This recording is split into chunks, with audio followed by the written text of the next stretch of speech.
الحمد لله رب العالمين والصلاة والسلام على أشرف الأنبياء والمرسلين أما بعد. Jamaah pengajian Obama beragama yang dimuliakan Allah Subhanahu wa taala. Puji syukur kita ucapkan atas kehadiran Allah Subhanahu wa taala pada malam hari ini kita bisa berkumpul kembali di majelis ibu. Mudah-mudahan kita yang hadir di rumah Allah ini mendapatkan ridha Allah Subhanahu wa taala. Amin ya rabbal alamin. Salam salam senantiasa tercurah kepada baginda Nabi Allah Muhammad sallallahu alaihi wasallam serta keluarga, sahabat-sahabatnya serta orang-orang yang senantiasa istiqomah di jalannya hingga akhir nanti. Amin ya rabbal alamin. Jamaah yang dimuliakan Allah Subhanahu wa taala, insyaallah pada malam hari ini akan mengisi tausiah Obama beragama Ahad sama akan dibersama oleh beliau Ustaz Fakhruddin Aziz SPD MSI dengan tema nanti pembahasan mengenai kisah para Nabi dan Rasul. Jamaah yang dimuliakan Allah Subhanahu wa taala, mari sebelum kita mendengarkan tausiah yang disampaikan Ustaz nantinya, terlebih dahulu kita sama-sama memulai pengajian ini dengan mengucapkan nafas bersama. Bismillahirrahmanirrahim. Asyhadu an la ilaha illallah wa asyhadu anna Muhammadar Rasulullah. Raditu billahi rabban wa bil islami dinan wa bi Muhammadin nabiyyan wa rasulah. Rabbi zidni ilma warzuqni fahma. Amin. Jemaah yang dimuliakan Allah Subhanahu wa taala, selanjutnya mari kita dengarkan tausiah secara agama yang akan disampaikan oleh Ustaz Fakhruddin Aziz SPD MSI. Pada beliau kami persilakan.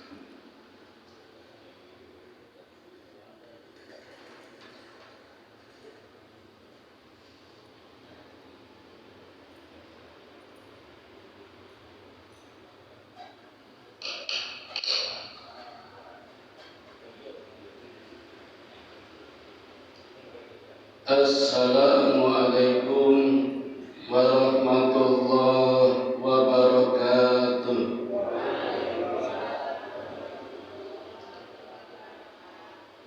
Syukur alhamdulillah, monggo Bapak Ibu kita panjatkan kehadirat Allah Subhanahu wa taala.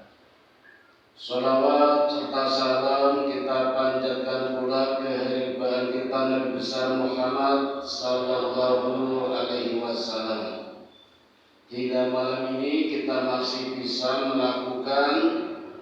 menjalankan pengajian Obama, obrolan agama malam Ahad.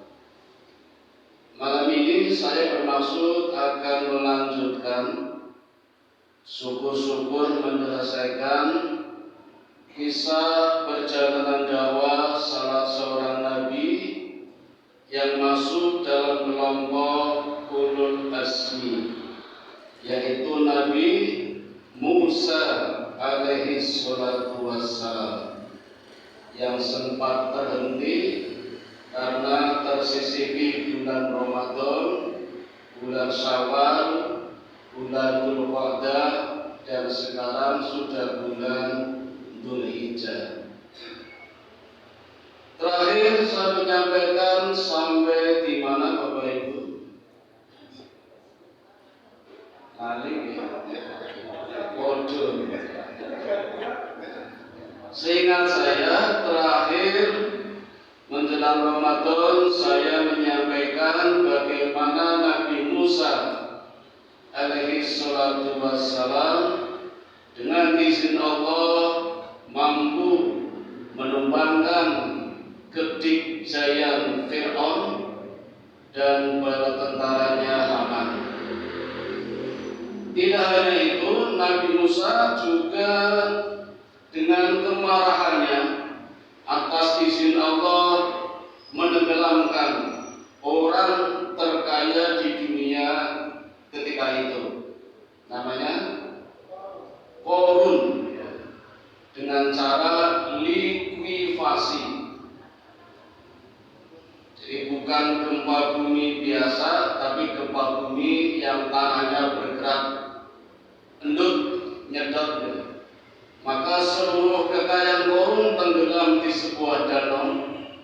Danaunya cukup luas dan dalam, sekitar 120 km. Perjalanan Jogja Semarang dengan motor seluas itu danau yang terkenal dengan nama Danau Qarun. Disitulah Qarun dengan kekayaannya terpendam semuanya. Berapa gudang yang dimiliki Qarun? Ada kunci gudangnya kecil, hanya seujung jari ini. Dan jumlahnya ribuan. Satu gudang, satu kunci. Satu gudang isinya emas, berlian, perak. Ada kuncinya ribuan, berarti berapa ribu gudang. Dan itu dibawakan oleh 4.000 onta. Setiap karnaval, ontanya dikeluarkan semua 4.000. Pada Nabi Ibrahim cuma 3.000 ontanya. Qarun 4.000 onta. Sapinya 4.000. Kambingnya 4.000. Kudanya 4.000. Pengawalnya yang pemuda 300, yang pemudi 300. Tapi kalau pengawalnya tidak ditenggelamkan, hanya harta kekayaannya dengan cara likuifasi. Pertama, tenggelam sebatas mata kaki. Minta tolong, tapi Nabi Musa tidak menghiraukan. Tenggelamkan lagi sampai ke lutut. Minta maaf, Musa tidak memberikan ampunan. Sudah sangat terlanjur marah. Tenggelam lagi sampai ke tenggorokan, sampai akhirnya tenggelam semua dengan cara likuifasi. Terakhir sampai di situ. Bahkan Nabi Musa berhasil menyelamatkan sekitar 120.000 orang-orang Bani Israel yang menjadi umatnya melewati Lautan Merah, kemudian bergerak menyisir menuju satu negeri yang namanya Palestina. Tetapi ketika hendak masuk ke Palestina, ternyata negeri Palestina atau Filistin sudah diduduki oleh kaum yang bernama kaum Jababirin minal Amalikah. Kaumnya besar-besar. Ada yang mengatakan saking besarnya seperti raksasa, dan tidak ada jalan lain untuk memasuki kota Palestina kecuali harus dengan cara perang. Maka Allah perintahkan jihad. Tetapi apa reaksi Bani Israel umat Nabi Musa? Tidak hanya tidak mau perang, bahkan mengucapkan kalimat yang tidak pantas kepada nabinya. Mereka mengatakan begini, Bapak Ibu, ya Musa, engkau sajalah yang pergi berperang. Ajar Tuhanmu, saya akan menonton saja. Nanti kalau menang, saya baru akan ikut kamu. Ini umatnya Nabi Musa yang sudah diselamatkan dari ganasnya Lautan Merah, dari kejaran Fir'aun, kekasaran Haman. Sama nabinya seperti itu. Sekarang kira-kira ada orang seperti itu enggak, Pak? Banyak, Pak. Senangnya nonton Ustaz Dopadu, senang tepuk tangan itu. Diajak berjihad, ngaji sama ustaznya enggak mau. Banyak. Apalagi dalam situasi politik seperti ini, suhu mulai memanas. Kadang mau nulungi orang saja pilih-pilih. Ada orang jatuh dari ditanya Islam apa mboten? Arep nolongi enggak datakan. Islam masih tanya Muhammadiyah apa NU? NU kasih takon PKB P3 asal mati. Nek jawabannya Muhammadiyah ya takon mereka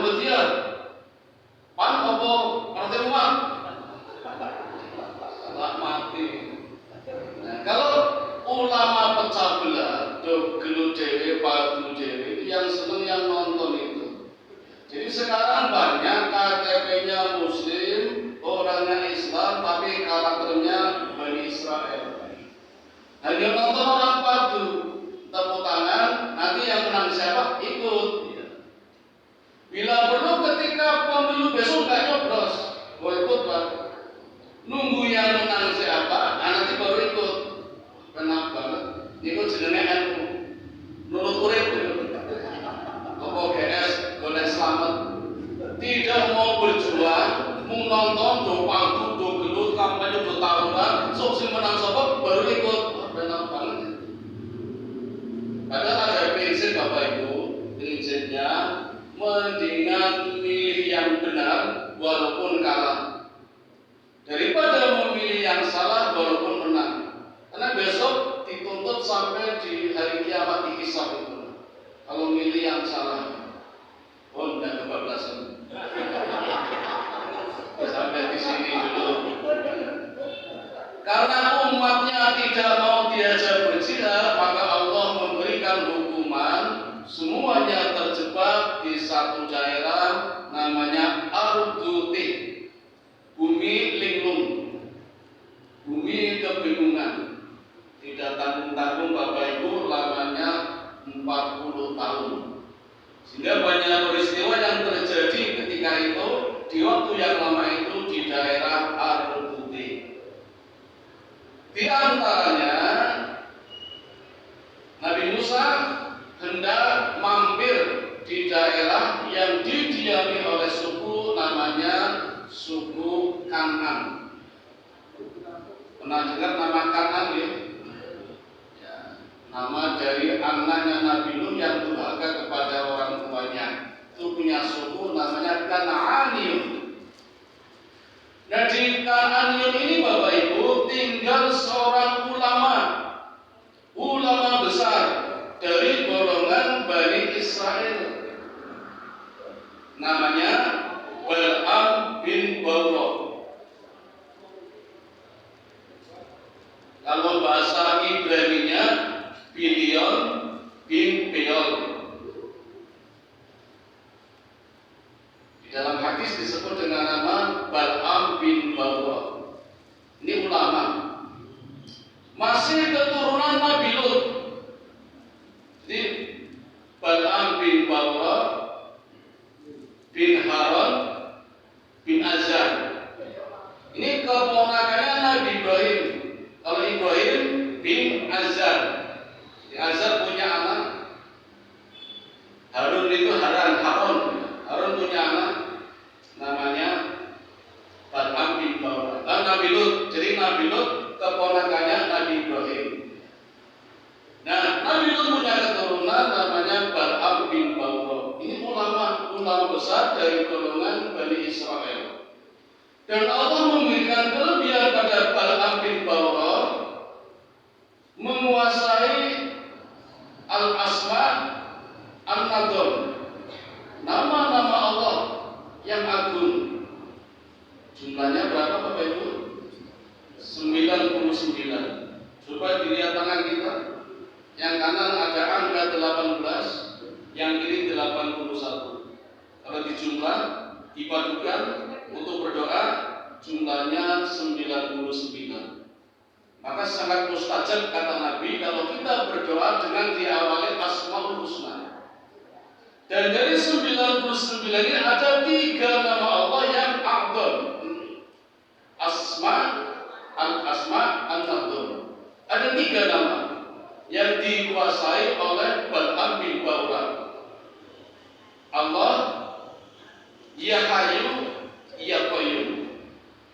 Allah yang menghidupkan, yang membangkitkan. Itu sifat Allah. Inti nama-nama Allah dari 99 3 itu.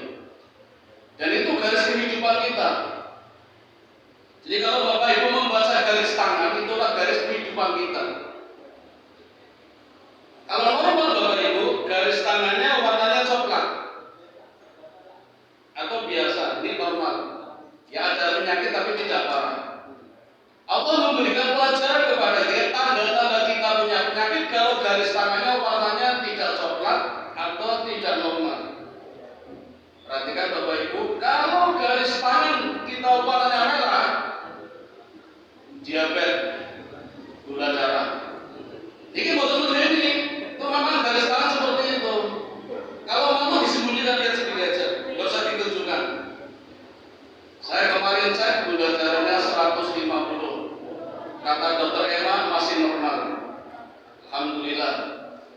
biasanya 120 saja sudah semutan itu.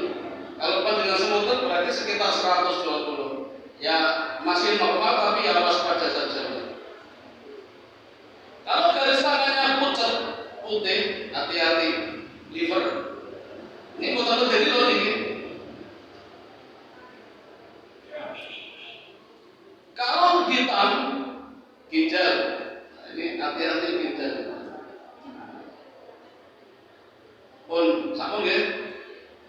Betul saja juga, itu peringatan petunjuk dari Allah. Allah memberikan isyarat kepada kita lewat nama-nama Allah. Itu ilmu yang dikuasai oleh Bal'am bin Ba'urah.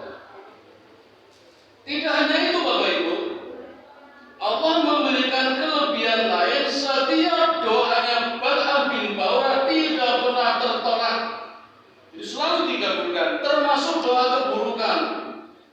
Maka di sini terjadi perbedaan pendapat para ulama. Mana mungkin seorang ulama mendoakan keburukan kepada orang lain? Mari kita lihat. Informasi kehebatan Nabi Musa yang mampu menenggelamkan Fir'aun, Haman dan bala tentaranya, kemudian Korun itu sampai ke negeri Kan'aniun. Sehingga Bal'am bin Ba'urah beranggapan jangan-jangan Musa akan datang ke Kan'an menghancurkan suku kami. Itu anggapan dari ulama dari golongan Bani Israel yang bernama Bal'am bin Ba'urah. Awalnya tidak ada masalah, yang ribut malah umatnya. Umatnya takut akan kedatangan Musa, karena Musa ada rencana mampir ke situ. Terjebak di Arduti, tidak bisa masuk ke Palestina, umatnya diajak jihad nggak mau, mampir di suku Kan'aniun. Tapi belum masuk ke sana, informasi sudah beredar, suku Kan'aniun tahu semua kehebatan Musa. Maka takut kalau nanti Musa datang, maka umatnya Kan'aniun mengatur siasat bagaimana agar Musa tidak bisa masuk ke suku Kan'aniun. Maka minta tolong kepada Bal'am bin Ba'urah untuk mendoakan keburukan kepada Musa. Tidak mau awalnya Bapak Ibu, karena ulama. Mana mungkin ulama mendoakan orang lain keburukan, apalagi yang didoakan adalah seorang nabi, nabi yang mulia. Tetapi karena Bal'am bin Ba'urah hidupnya banyak mendapatkan fasilitas dari Fir'aun sebelum meninggal, kan termasuk pegawainya Fir'aun, ulamanya Fir'aun, ulamanya pemerintah ketika itu. Saniki wonten wonten ulama yang difasilitasi oleh negara. Hati-hati Bapak Ibu. Maka mulai tergerak hatinya. Wah, ini kalau bahasa kita, ini kalau Musa masuk sini, pasaran saya turun ini. Diganti Nabi Musa. Sebenarnya tidak ada masalah, umatnya ini yang bikin masalah. Sehingga minta kepada Bal'am bin Ba'urah untuk mendoakan kepada Musa. Tentu saja tidak bisa Bapak Ibu, walaupun Allah berjanji selalu mendoakan, mengabulkan doanya Bal'am bin Ba'urah, tapi ini Nabi Musa. Maka apa yang terjadi setiap Bal'am bin Ba'urah berdoa, lidahnya mesti meleset. Ya Allah, hancurkanlah. Begitu mau bilang Musa, terpleset umatku. Jadi ya Allah, hancurkanlah umatku. Gak jadi bilang Musa. Ya Allah, berikanlah kebaikan kepada Musa. Malah terpleset, harusnya umatku malah Musa. Tetapi karena selalu terlalu banyak mendapatkan fasilitas dari negara, umat-umatnya juga memberikan dukungan. Akhirnya Bal'am bin Ba'urah mengatur siasat yang lain, siasat yang buruk yang tidak sepantasnya dilakukan oleh seorang ulama, apalagi ulama besar dari golongan Bani Israel. Apa siasatnya Bapak Ibu? Siasatnya mengumpulkan para wanita. Pun paham ya? Pun tekan situ jadwal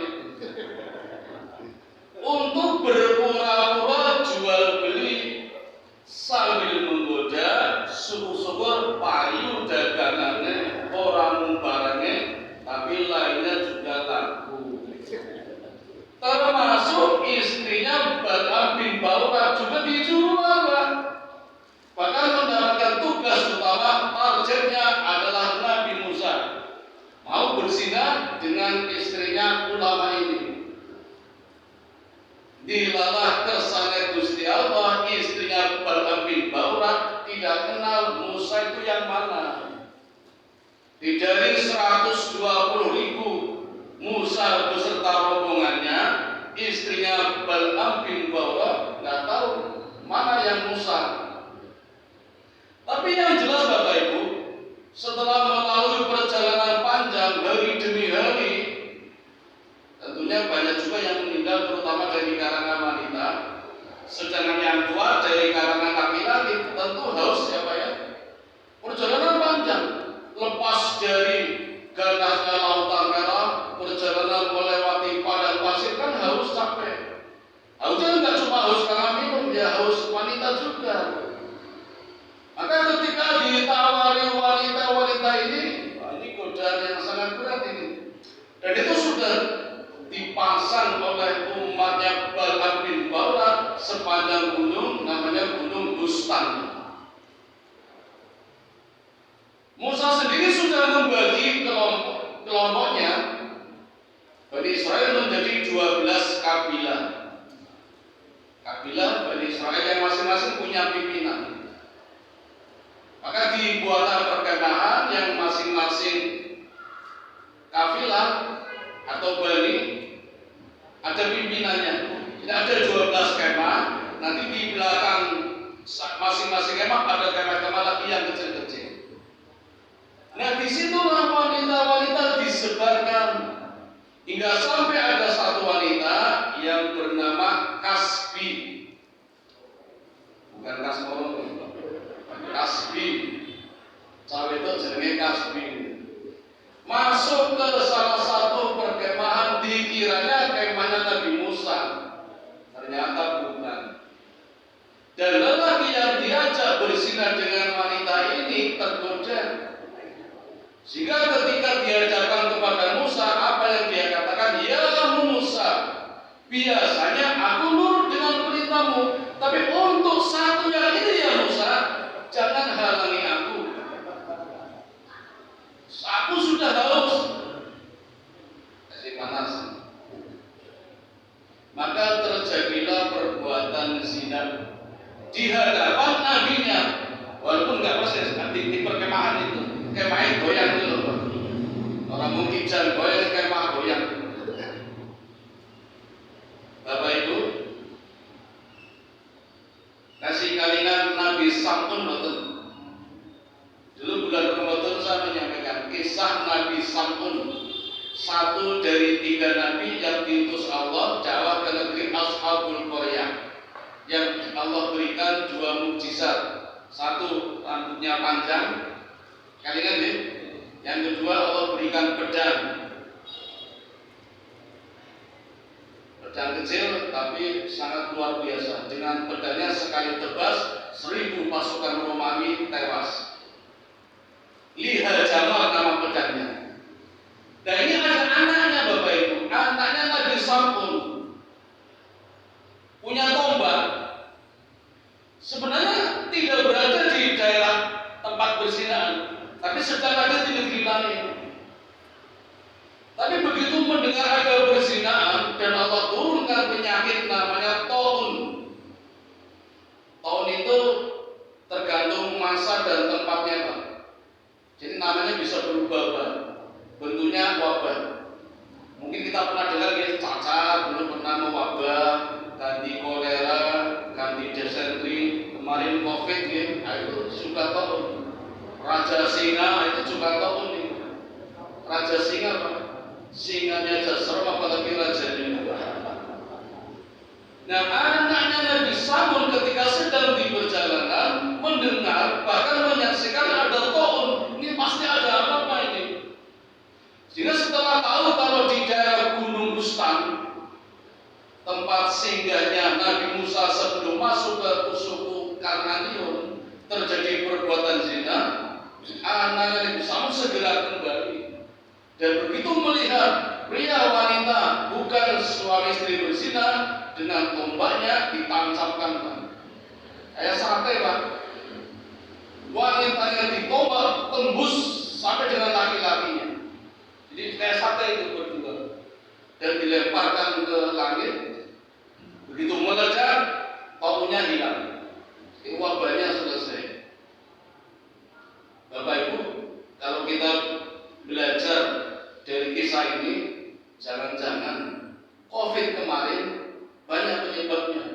Tidak cuma virus, tapi juga ada perilaku seperti orang-orang Yahudi. Jangan-jangan ada yang berzina. Nggak cuma satu dua, mungkin zinanya formal, zina resmi, zina tak resmi, dilegalkan, dilokalisasi, bahkan bangga dengan selingkuh. Sekarang banyak orang bangga dengan selingkuh, malah dipamerkan, diviralkan, buat akunnya yang followernya banyak, malah bangga. Seperti itu bisa mendatangkan topun. Itu yang terjadi di daerah suku Kananiun, ulahnya Balaam bin Baura.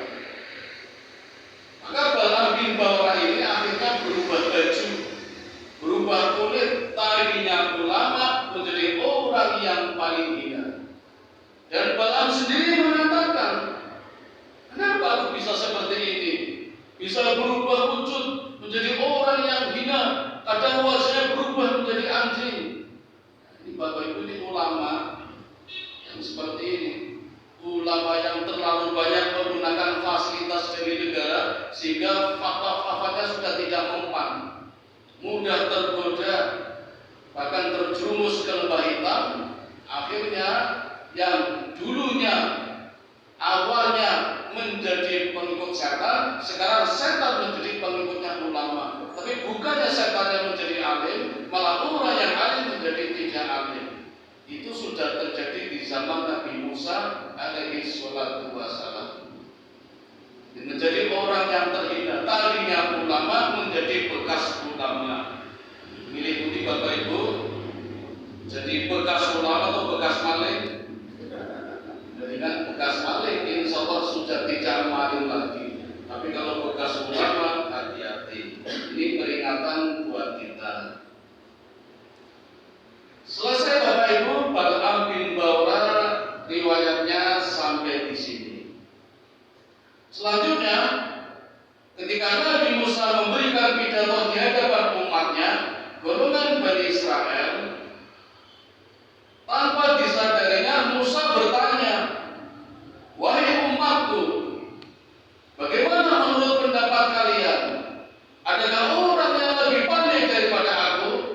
Adakah orang yang lebih berilmu daripada aku? Itu ada yang bertanya umatnya. Musa berpikir sejenak. Tidak lama kemudian Musa menjawab, akulah orang yang paling pandai. Tidak ada selain aku. Ternyata Allah tidak terima. Kata Allah, kenapa engkau tidak mengatakan Allah yang paling berilmu? Ditegur oleh Allah.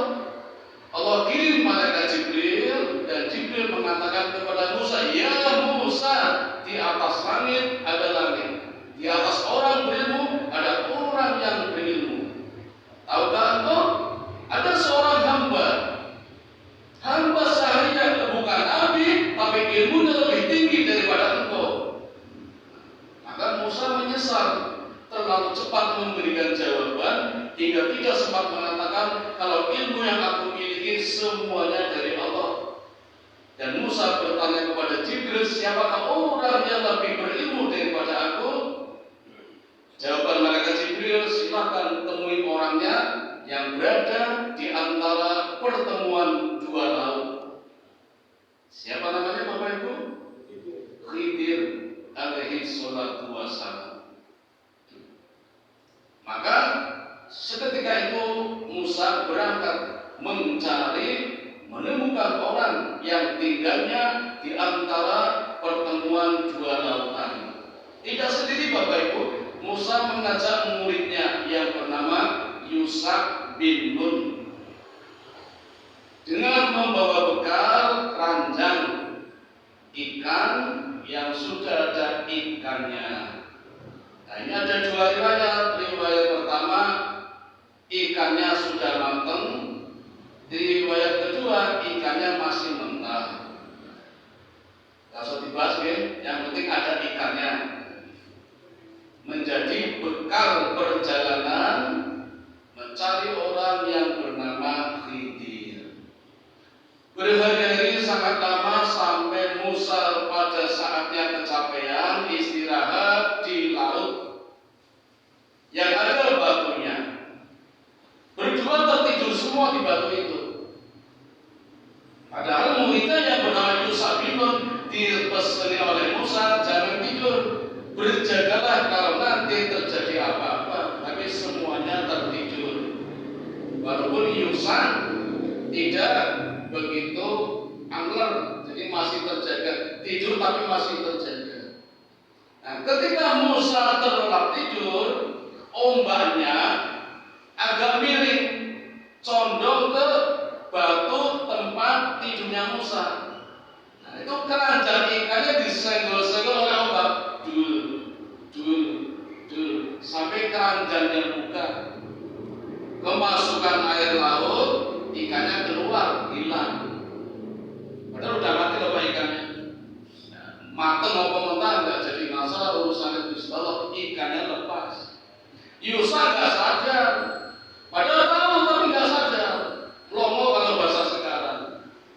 Ketika Musa terbangun, maka melanjutkan perjalanannya dengan jarak yang sama, tidak ketemu juga tempat di mana orang yang dijanjikan oleh Allah yang bernama Khidir. Setelah berjalan jauh, Musa baru tanya kepada Yusha, istirahat dulu, keluarkan perbekalannya.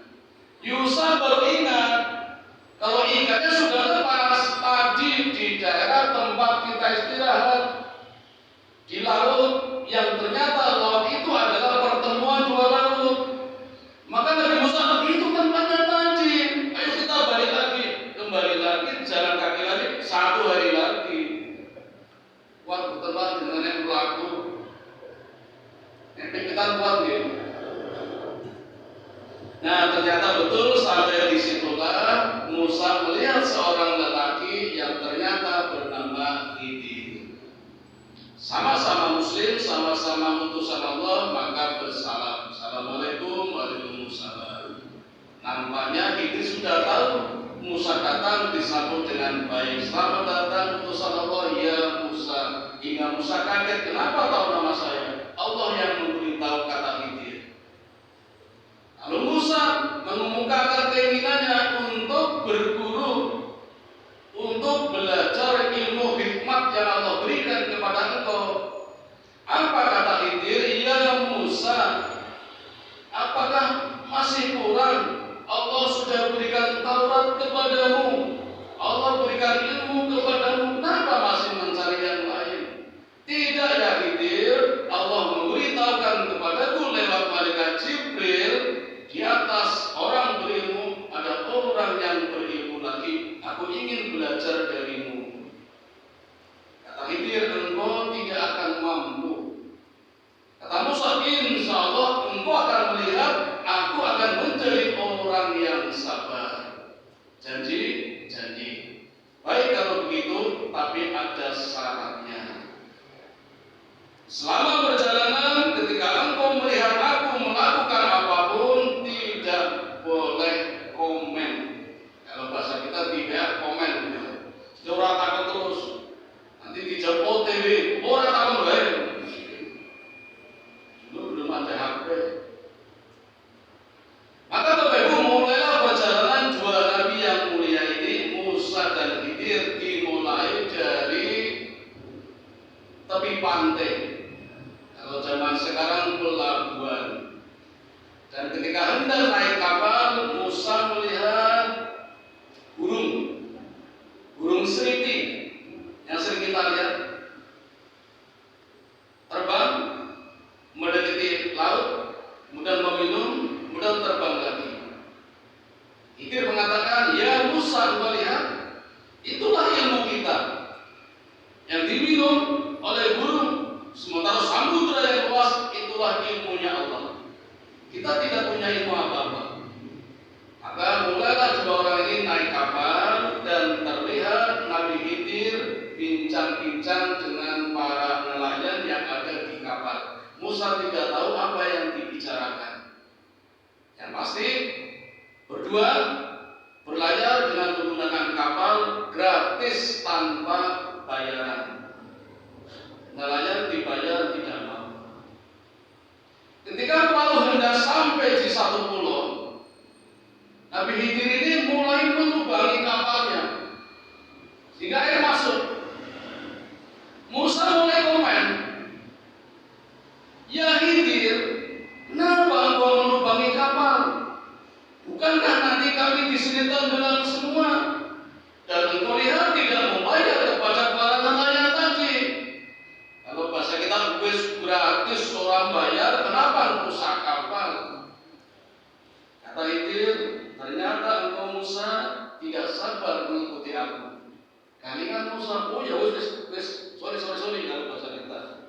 Kita maaf, kemudian dimaafkan, lanjut ke perjalanan." Setelah sampai di satu pulau, banyak melihat anak-anak kecil bermain di taman. Dan tanpa basa-basi, salah satu anak kecil yang bermain di taman dibunuh oleh Khidir. Musa tidak sabar, komen lagi, "Ya Khidir, dosa apa yang diperbuat anak kecil ini hingga engkau membunuhnya? Anak kecil belum tahu apa-apa, nggak punya dosa, kenapa dibunuh?" Kata Khidir, "Ya Musa, bukankah aku sudah memberitahu kalau engkau tidak akan sabar?" "Oh iya, lupa lagi yang kedua." Sampai yang ketiga kalinya, Pak, begitu malam tiba, ingin bermalam di satu daerah, semua penduduknya menolak, tidak mau diinapi oleh dua orang ini. Apalagi belum ada hotel, redor belum ada, oyo belum ada, jadi ditolak. Tidak boleh menginap, tidak boleh singgah, tidak boleh bermalam. Musa marah, tapi Khidir tenang saja. Bahkan di perjalanan Khidir justru membangun. Ada satu rumah yang mau ambruk, temboknya udah miring, condong, malah didandani oleh Khidir. Dirapikan kembali, dikuatkan. Musa geleng-geleng kepala, "Ada apa Khidir? Bukankah kita sudah ditolak, tidak boleh bermalam, harus pergi dari daerah ini? Malah kamu mau perbaiki rumah seseorang yang jelas-jelas tidak boleh bermalam buat kita. Kalau engkau mau Khidir," kata Musa, "aku akan meminta bayaran kepada orang-orang penduduk ini sebagai gantinya buat engkau yang memperbaiki temboknya, dindingnya itu." Maka Khidir mengatakan, "Selesai sudah ya Musa, pertemuan kita hanya sampai di sini. Sekarang kita berpisah. Nah ternyata engkau sudah tidak sabar lagi mengikuti pesan-pesanku. Tapi aku akan menjelaskan apa maksud dari perbuatan yang aku lakukan tadi. Yang pertama, ketika aku melubangi kapal, itu sebenarnya lubangnya kecil, Pak. Kecil lubangnya. Dan Allah memberitahuku, insya Allah kapal tidak akan tenggelam. Tapi kenapa dilubangi? Karena di pulau sebelah sana, kalau kita sampai ke sana, kata Khidir, sudah ditunggu oleh seorang raja. Raja yang korup, raja yang selalu minta kapal-kapal para nelayan yang terlihat bagus. Setiap lihat kapal bagus dirampas, diminta itu kapalnya. Tetapi raja ini tidak suka kalau ada kapal yang bocor, yang rusak, walaupun sedikit, raja tidak tertarik. Ini raja perfect namanya, minta yang sempurna. Maka atas petunjuk Allah, kapal aku lubangi agar terlihat jelek sehingga tidak diminta raja. Karena kapal ini milik orang miskin, satu-satunya kapal yang digunakan untuk mencari pencaharian. Itu ilmunya yang Allah berikan kepada Khidir, tapi tidak diberikan kepada Musa. Adapun yang kedua ya Musa, kenapa aku membunuh seorang anak kecil? Allah memberitahuku kalau anak kecil ini besok akan menjadi anak yang durhaka, menjadi anak yang kafir, yang akan menyeret orang tuanya juga menjadi kafir.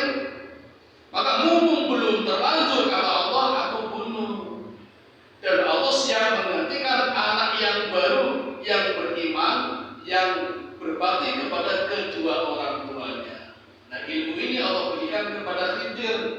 Musa malah tidak diberikan, tidak tahu. Dan yang ketiga, mengapa aku membangun kembali tembok yang hampir roboh? Karena ternyata di bawah tembok itu ada harta simpanan emas, perak, milik anak yatim piatu, warisan dari orang tuanya. Kalau tembok tidak aku bangun lagi, akan terlihat oleh masyarakat, semuanya akan dirampas lagi, diambil, yang bukan menjadi haknya, tapi diambil oleh mereka semua. Maka aku menyelamatkannya, menutupinya dengan memperbaiki dindingnya.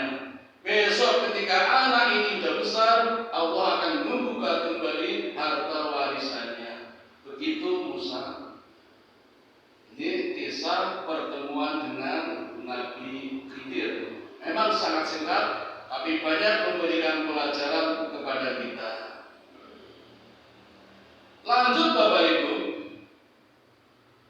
dengan Nabi Khidir selesai. Berikutnya Musa bertemu dengan As-Samiri. Samiri Bapak Ibu pernah dengar riwayatnya Bapak Ibu?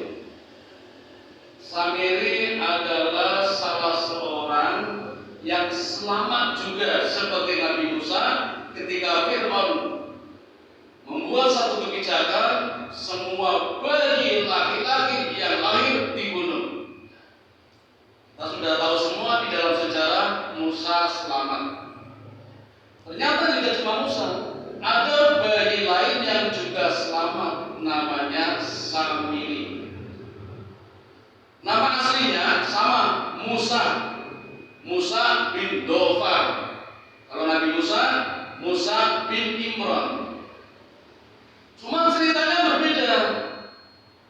Nabi Musa dihanyutkan di sungai Nil, dimasukkan dalam peti atas ilham yang Allah berikan kepada ibunya, Yukabat namanya, dan dipelihara oleh Asiyah istri Fir'aun hingga hidup di istana. Sedangkan Samiri ditinggal begitu saja oleh orang tuanya di hutan. Tetapi karena belas kasih Allah menyelamatkannya, diasuh, dipelihara oleh malaikat Jibril. Ini kisah Samiri. Sayangnya Bapak Ibu, Samiri menjadi orang yang pendiam, dan teman satu-satunya adalah berkumpul dengan orang-orang musyrik yang pekerjaannya menyembah anak sapi, anak kerbau, anak banteng, dan sejenisnya.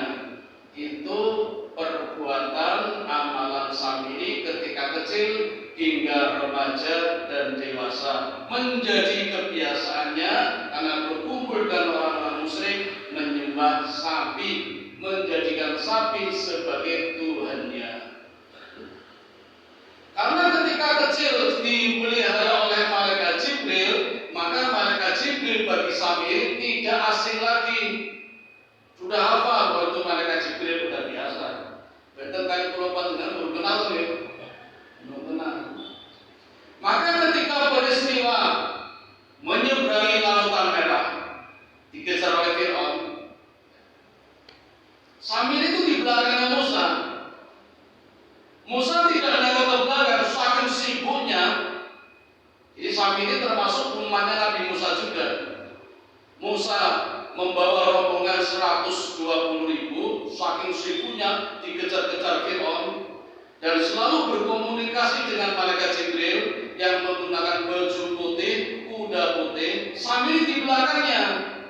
Samiri heran, kenapa kalau Musa bilang begini, malaikat Jibril ikut, dan sebaliknya malaikat Jibril bilang begini, Musa ikut. Jadi ini Samiri udah apa? Udah kenal malaikat Jibril, tapi Musa nggak tahu, karena Musa juga tidak melihat ke belakang. Dan setiap langkah pijakannya kudanya malaikat Jibril, Samiri mengambil pasirnya, dimasukkan ke dalam plastik. Dulu sudah ada kresek, Bu, nggak cuma sekarang. Kalau sekarang nggak tahu kresek apa, kalau di Indomaret pasti ditawarin plastik enggak? Data ditawari. Masuk tuku untuk sekilo orang plastik. Data ditawari.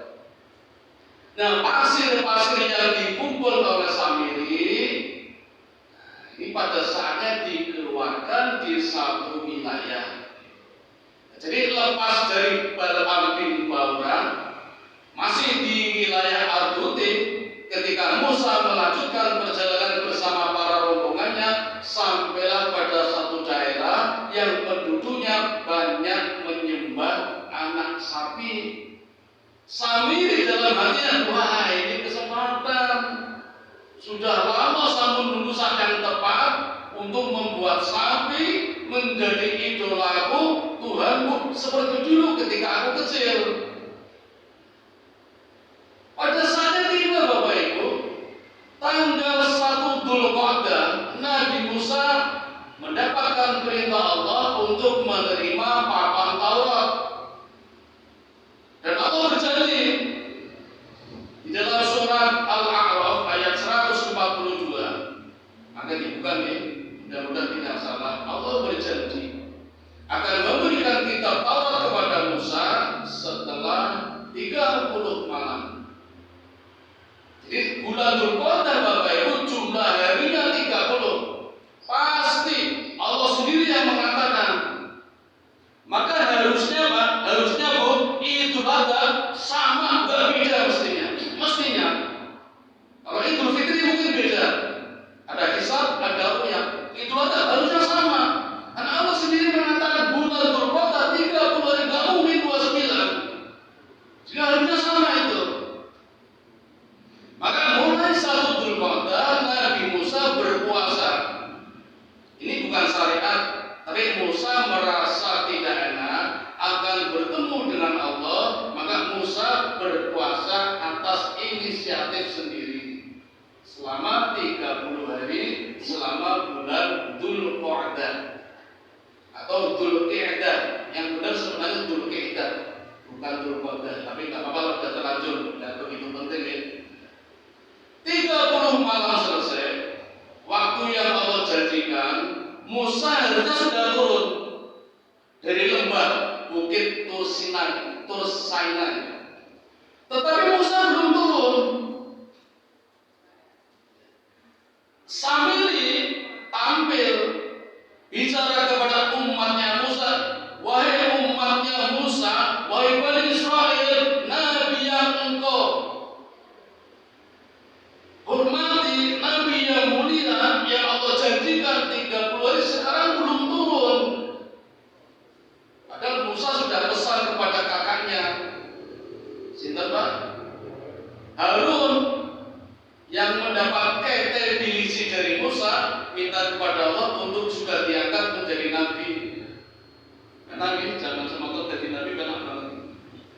Minta dijadikan nabi, jadi Nabi Harun. Musa pesan kepada Harun, perbaiki umatku, jangan sampai tidak mentauhidkan Allah. Musa sendiri juga setelah Dzulqa'dah selesai akan membatalkan puasanya, tapi sama Allah, ya Musa jangan batalkan dulu. Kata Allah tambah 10 hari, maka tambah 10 hari sehingga menjadi 40 hari. Itulah puasanya Nabi Musa tanpa berbuka. Betul. Kita umat yang paling enak Bapak Ibu, ada buka, ada sahur. Musa tanpa berbuka. Fisiknya memang kuat itu. Hendak berbuka itu Musa, tapi ditegur oleh Allah. Sampai Musa mengatakan, ya Allah, aku malu karena mulutku bau. Kata Allah, bau mulutmu lebih mulia daripada minyak kasturi di sisi Allah. Tapi kalau di antara kita ya jelas bau.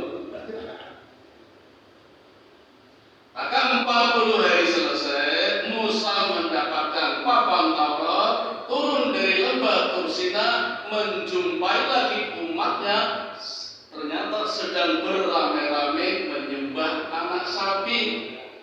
Di 30 hari waktu yang dijanjikan Musa belum turun, dimanfaatkan oleh Samiri. Samiri mengumpulkan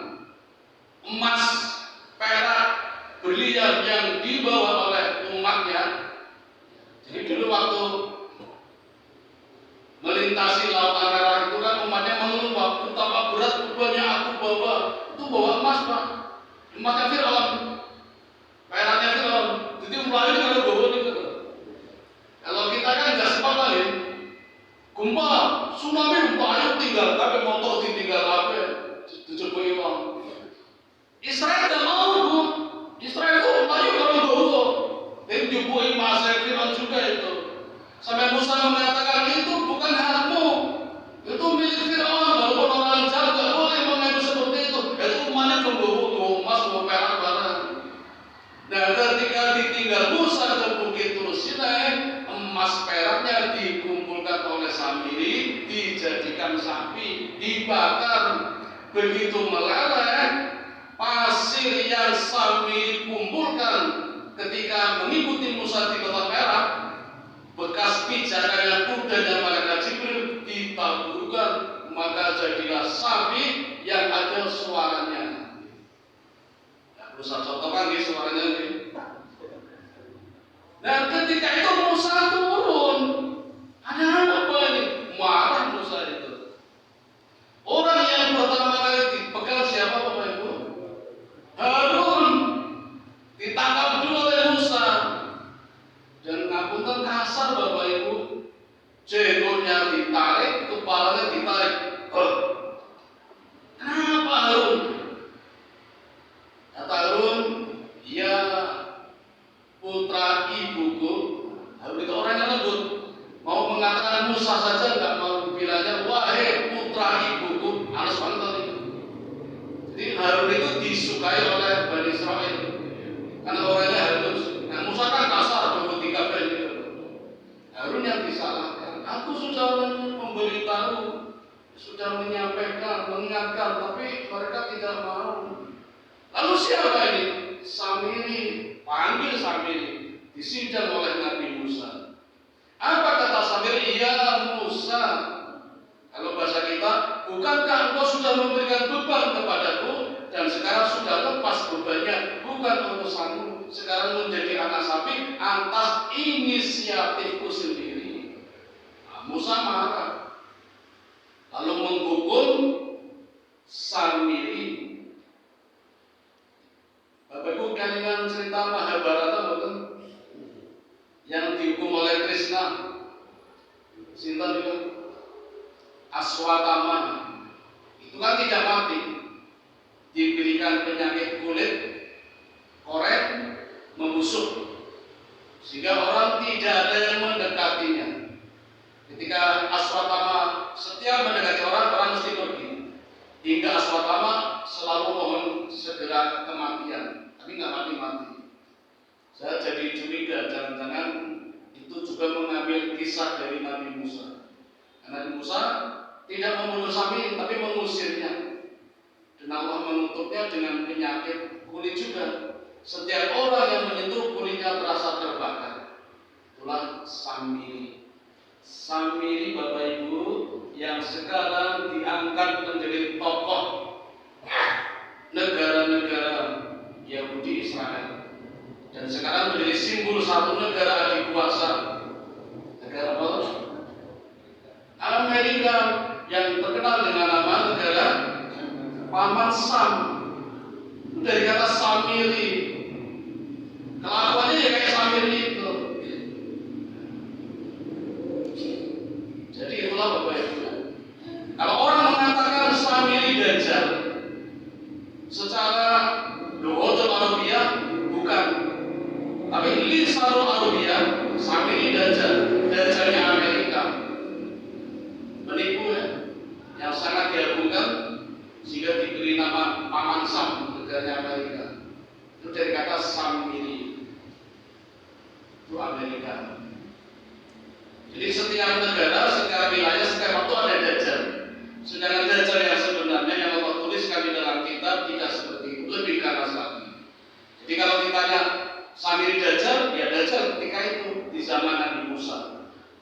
Sekarang menjadi idolanya Amerika, sehingga menjadi nama Paman Sam, dari kata Samiri. Persoalan belum selesai Bapak Ibu.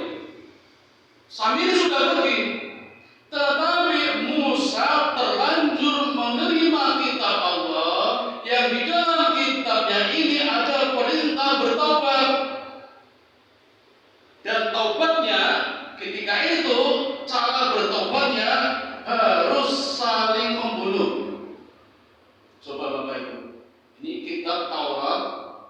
mengajarkan caranya bertobat saling membunuh. Untuk Bapak Ibu panjenengan bukan umatnya kita Taurat, tobatnya kita gampang banget. Hanya membaca istighfar, astagfirullah, wis rampung, gugur dosa kecil. Sekali istighfar mampu menghapuskan dosa setinggi langit pertama. Cukup dengan astagfirullah, rampung. Tapi kalau dosa besar tidak cukup dengan istighfar. Istighfar tetap astaghfirullahaladzim alladzi la ilaha illa huwal hayyul qayyum wa atubu ilaih. Lebih banyak ditambah dengan sholat taubat, menyesal, berjanji tidak akan mengulangi lagi, mengganti dengan kebaikan, mengembalikan kepada orang yang disalahi, tapi tidak saling membunuh. Kitab Taurat mengajarkan cara bertobat yang harus saling membunuh. Maka Musa memerintahkan kepada 70.000 orang yang musyrik, yang munafik ya. Jadi umatnya Nabi Musa kan terpecah menjadi 3 gara-gara Samiri. Yang 70.000 benar-benar sesat, jadi kafir, jadi musyrik. Tinggal 50.000 ya. Terpecah 2. Yang satu tetap yakin iman kepada Allah, kepada Musa, yang separuhnya lagi ragu-ragu, menuraya asbab baiklah. Nah yang 70.000 ini yang mendapat hukuman dari Musa harus saling membunuh. Pakai apa ya Musa? Terserah, pakai pisau, apa berarti, atau pedang, atau kayu. Itu yang mengerikan Bapak Ibu. Bagaimana kalau tidak mau? Sama akan dibunuh oleh Musa. Karena Musa Bapak Ibu pernah menghukum umatnya yang sesat juga itu dengan mengangkat bukit dan menjatuhkan kepada umat semuanya mati. Dengan Krishna mungkin, Krishna kecil yang mampu mengangkat bukit Firdavan itu. Musa, saya curiga jangan cerita itu juga diambil dari kisah Nabi Musa juga yang mampu mengangkat bukit dijatuhkan kepada umat yang sesat. Sama-sama mati. Cuma kalau saling membunuh, bertobat, matinya mati syahid. Tapi kalau nggak tobat, dijatuhi bukit oleh Musa, mati syahid. Pilih yang mana?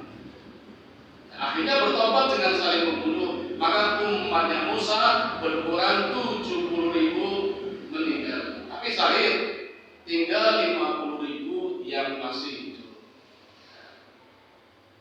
Nah Bapak Ibu, setelah peristiwa itu layaknya manusia capek nih, kesel, istirahat. Maka di malam hari Musa bersama kakaknya Nabi Harun curhat, ngobrol-ngobrol, rukun lagi. Siangnya padu, malam rukun. Dan naik ke bukit Tursina, tidur bersama. Maksudnya jejer, tidur bersama ini. Musa bilang, ya Harun, engkau tidurlah. Harun, tidak ya Musa, kamu juga harus tidur, temani aku. Turun jejer kalau ngobrol. Dia kalau dengar keterangan ngobrol. Musa pura-pura tidur. Ya turun nih, ya atau diam-diam nggak. Moncong ini. Ketika terbangun Bapak Ibu, ternyata Nabi Harun sudah meninggal. Dan anehnya jasadnya juga tidak ada. Maka ketika Musa turun, disambut oleh umatnya yang dibawa, Musa disalahkan. Mana Harun? Apa engkau membunuhnya? Marah itu umatnya itu. Karena umatnya itu lebih senang dengan Nabi Harun yang halus lembut, nggak suka dengan Musa yang kasar itu. Jadi Musa dituduh membunuh kakaknya Nabi Harun. Tapi atas pertolongan Allah, Allah tunjukkan jasadnya dan bagaimana cara meninggalnya. Umatnya akhirnya paham bahwa Allah memang sudah mengambil saat ajalnya Nabi Harun, sehingga umatnya menerima apa yang disampaikan oleh Nabi Musa. Nah sekarang giliran Nabi Musa. Allah kirimkan malaikat Jibril dalam bentuk laki-laki dan mengabarkan kepada Musa, ya Musa, saat ajalmu tiba.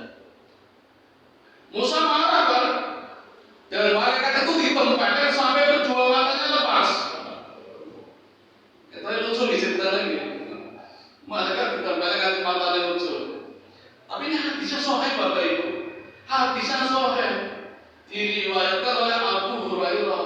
Jadi walaupun lucu aneh tapi sahih. Malaikat ditembali nanti matanya lepas. Nah, ini kalau kita punya kekuatan kayak malaikat kayak Nabi Musa, mereka mati. Nah, malaikat Israel itu ampleng semua mati. Kembali kepada Allah, ya Allah, Musa tidak berkehendak untuk meninggal. Malah aku ditempel sama mantu lepas, ya Allah. Kata Allah, kembali lagi, sampaikan kepada Musa, ini perintahku. Akan malaikat mau turun lagi dalam bentuk aslinya. Mau Musa ngerti nih malaikat Israel karena bentuknya laki-laki.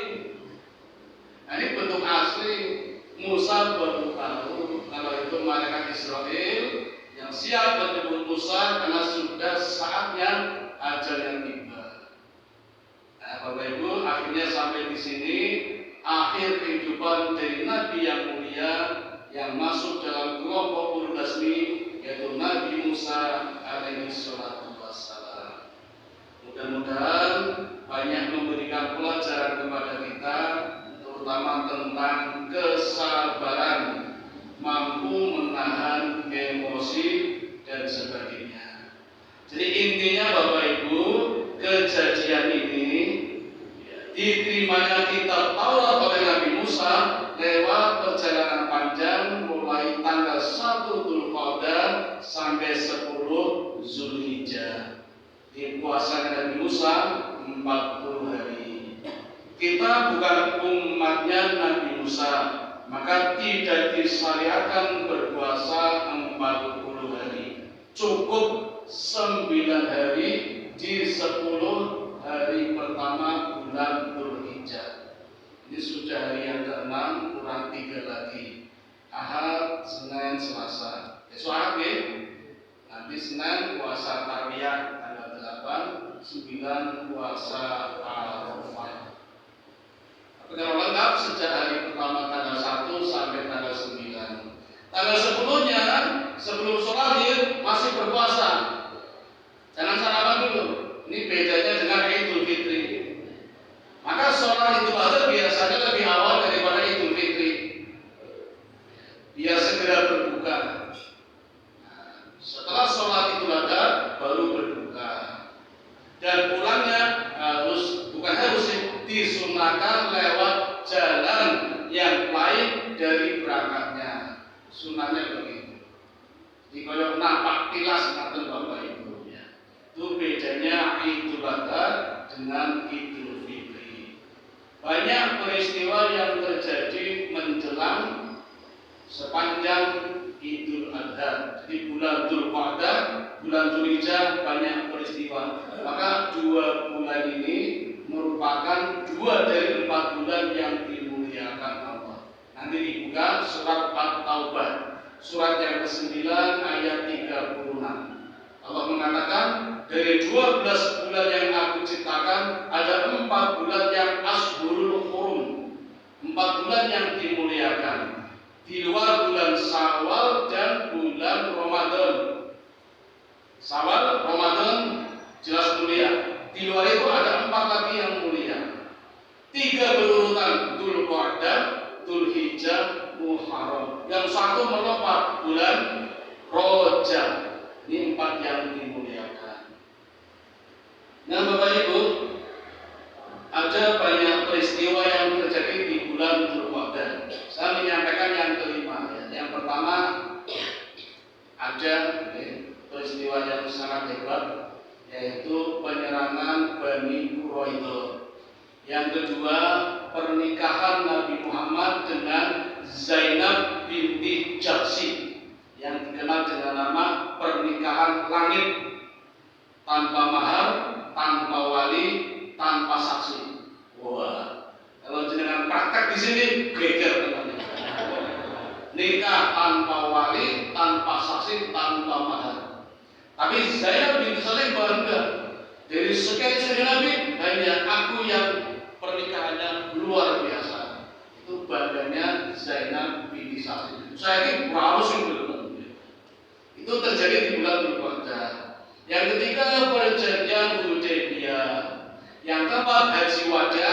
Yang kelima, Musa menerima kitab Taurat juga terjadi di bulan Dzulqa'dah melintas bulan Zulhijjah.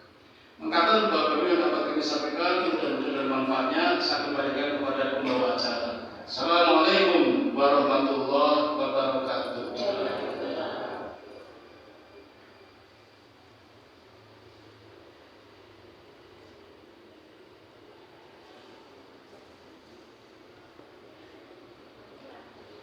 Jemaah yang dimuliakan Allah Subhanahu wa taala, kita mengucapkan terima kasih banyak kepada Ustaz Abdul sebagai MSI yang telah menjelaskan secara Nabi Rasul tadi. Mudah-mudahan apa yang Ustaz jelaskan tadi dapat kita ambil hikmah dalam kehidupan sehari-hari. Amin ya rabbal alamin. Mari kita tutup pengajian ini dengan mengucapkan alhamdulillah. Alhamdulillah. Suara